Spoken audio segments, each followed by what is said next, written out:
द्वापर युग में भोजवंशी राजा उग्रसेन मथुरा में राज्य करता था। उसके आत्ताई पुत्र कंस ने उसे गद्दी से उतार दिया और स्वयं मथुरा का राजा बन बैठा। कंस की एक बहन देवकी थी, जिसका विवाह वासुदेव नामक यदुवंशी सरदार से हुआ था।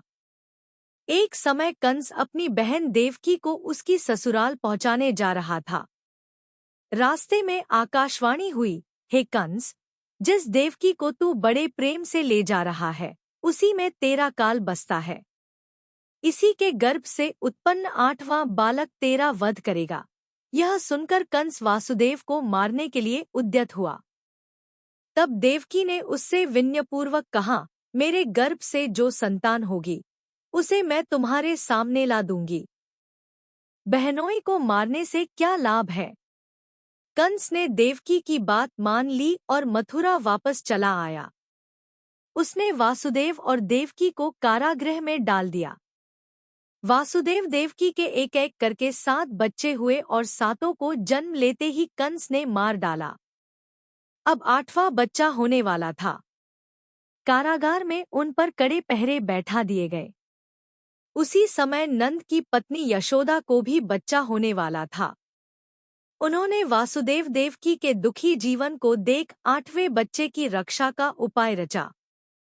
जिस समय वासुदेव देवकी को पुत्र पैदा हुआ, उसी समय संयोग से यशोदा के गर्भ से एक कन्या का जन्म हुआ, जो और कुछ नहीं सिर्फ माया थी।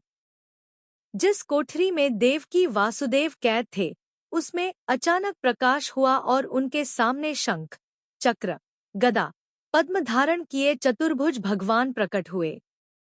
दोनों भगवान के चरणों में गिर पड़े। तब भगवान ने उनसे कहा, अब मैं पुनः नवजात शिशु का रूप धारण कर लेता हूँ।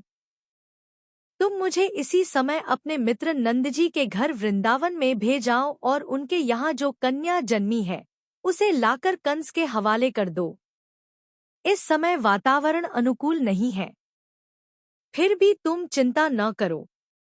जागते हुए पहरेदार सो जाएंगे, कारागृह के फाटक अपने आप खुल जाएंगे और उफनती अथाह यमुना तुमको पार जाने का मार्ग दे देगी।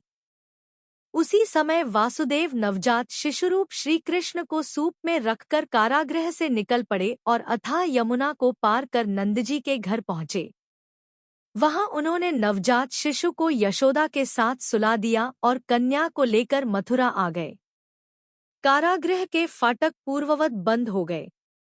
अब कंस को सूचना मिली कि वासुदेव देवकी को बच्चा पैदा हुआ है। उसने बंदीगृह में जाकर देवकी के हाथ से नवजात कन्या को छीनकर पृथ्वी पर पटक देना चाहा, परंतु वह कन्या आकाश में उड़ गई और वहां से कहा, अरे मूर्ख, मुझे मारने से क्या होगा? तुझे मारने वाला तो वृंदावन में जा पहुंचा है। वह जल्द ही तुझे तेरे पापों का दंड देगा। यह है कृष्ण जन्म की कथा।